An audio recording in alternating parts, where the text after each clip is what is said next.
I'm Effath Yasmin. I'm an international board certified lactation consultant and a biodynamic craniosacral therapist. Now, in my practice, what's the most common thing that I often see moms having is moms having severe feeding issues related with pain, actually. So I thought I should talk about it a bit because pain seems to be a common fear factor for most mothers who actually fear to begin feeding. And this happens during the time when they're starting to just latch the baby in the hospital, and they've had a medicated birth, for example, and the babies are not really available to do a good latch, a deep latch, and to be able to suckle well. So the pain starts from there. So one of the reasons why there could be pain is because you could be either medicated birth or during the time of engorgement, when you're starting to have milk coming in during the second or third day. So your breast could be distended. So there could be tightness in the breast around the areola. So there could be difficulty in the baby to be able to latch. So that's one of the reasons why there could be pain. While there are other pain related issues as well. And this issue that I wanted to bring up is a tongue tie.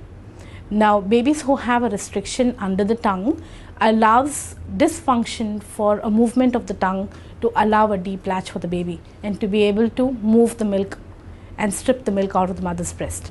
And this issue is often ignored, haven't been looked at, or never diagnosed. Okay, so most babies who do not continue to feed or have a poor transfer of milk, leading into a low milk supply issue or losing of the weight of the baby, could be because of a tongue tie. And it would be good for moms to actually consider to get a good oral assessment done with an IBCLC who is qualified to be able to look at these issues and clinically be able to give you a diagnosis of what might be coming along as a tongue tie issue. And that needs a little bit of treatment. And also the other issues that I see around a tongue tie is a condition called the torticollis. Torticollis is basically tightness of the tissues, muscles around the head and neck, and babies tend to usually prefer one breast than the other, or mums having experienced pain in one breast more than the other.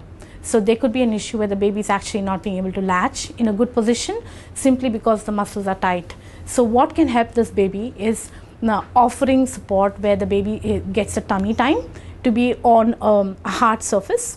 Put the baby on a hard surface like a table, for example, a dining table. You could use a dining table or maybe your own bed, which is not a squishy bed but a quite firm bed, and you can put the baby on it and allow the baby to actually raise up the head of the baby midline to be able to release those muscles on their own. So giving the baby tummy time for at least about 7 to 8 times in a day, even if it lasts for about few seconds to go up to say about a minute, also can allow the torticollis to resolve. And I think also what can help is trying to see if you can offer a few sessions of craniosacral therapy.